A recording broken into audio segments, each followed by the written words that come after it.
是什么 surprise 呢？我们马上要去哪里呢？马上就会知道了。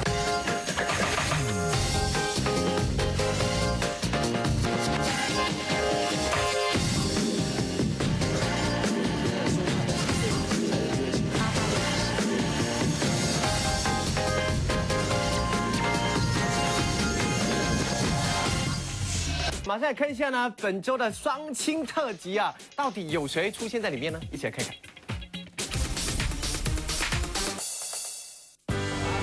Hello， 大家好，我是 Jeff， 我是 Daniel 李杰翰，我是阿 Jane。其实我们这一次呢，就是配合双亲节的这个节日呢，就做一些非常有意义的事情。那我们呢就会到每个角落去找需要帮助的人，然后看他们有什么需要，然后我们就会尽量的帮助他们，让他们过一个快乐的双亲节。其实大家都在庆祝双亲节嘛，跟自己家人一起庆祝啊。但是你有没有想过，在世界每一个角落都有需要你帮忙的人？所以今天呢，我们就带来了一些 surprise 给他们一些小小的礼物了。到底是什么 surprise 呢？我们马上要去哪里呢？马上就会知道了。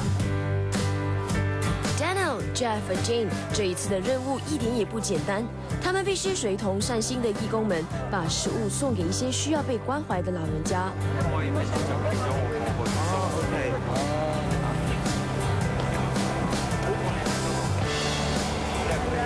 你哋好有性格㗎。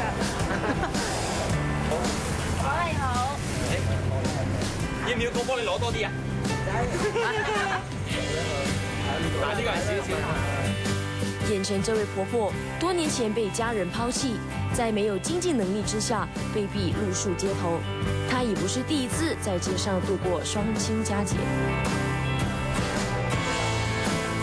那我刚才就派饭给那个婆婆了，然后其实觉得，这个世界上真的还有好心的人会收留他们，好像这个店主他会收留他在这边，让他在这边逗留，然后也有人会偶尔来关心一下他们。那但是同样的也是也是会遇到一些麻烦，可是我希望大家都可以给一点点的爱心，那一个人给一点爱心，那很多人集起来就是很多的爱心了。那其实我看到婆婆她自己也看到我们来都很开心，都一直在笑，所以我希望大家都给她一些开心，让她可以继续的生活下去。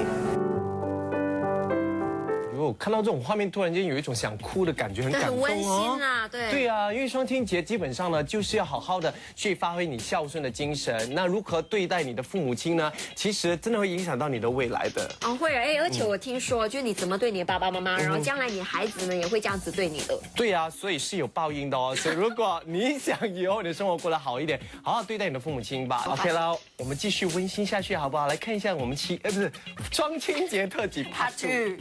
情人节。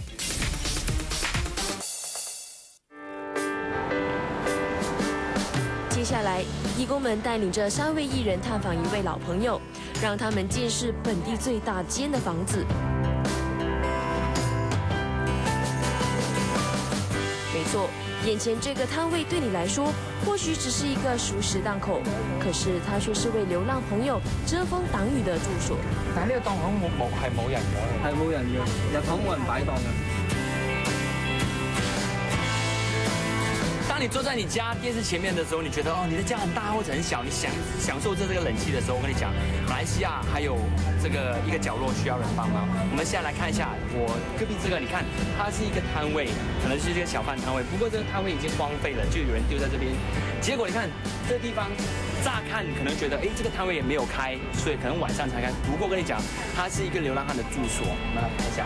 不过呢，现在我们来的时候他已经不在，他就可能去别的地方逛了。所以这就是他的住所，你绝对没有想象到里面的空间是非常的小。然后他就拿一些mattress 啊、床垫啊，然后拿一些就是这些布料啊，就遮挡住，这就是他的住所。你可以想象到你住在里面的情况会怎么样吗？所以我还是跟大家讲一下，我们可能一直在投诉我们身边很多的不满。很多的愤怒，很多的种种东西都让你自己觉得过得不开心的时候，你想一想，在马来西亚还有很多人比你更惨的时候，你就会学会珍惜你自己。然后还有另外，我觉得很多慈善机构在马来西亚都需要大家的帮忙。所以任何时候你有多余的钱或者多余的东西，第一珍惜，第二就捐出去，可以帮助更多需要帮助的人。OK。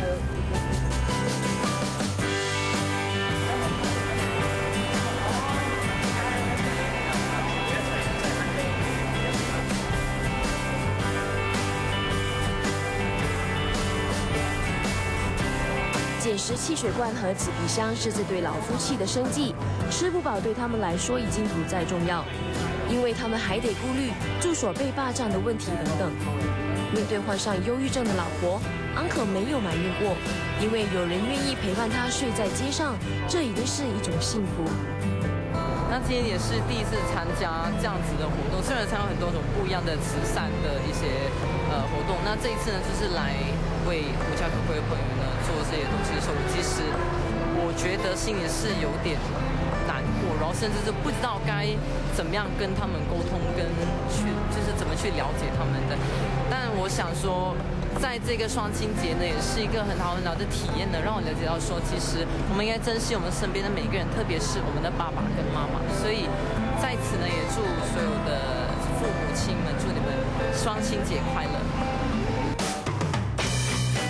每个人的背后都有一段故事，他们的生活也不是必然，但是身边的关怀是他们坚持下去的原动力，而父母亲也选择了将关怀默默地置放在我们的身边。8864在这里祝福大家双亲节快乐。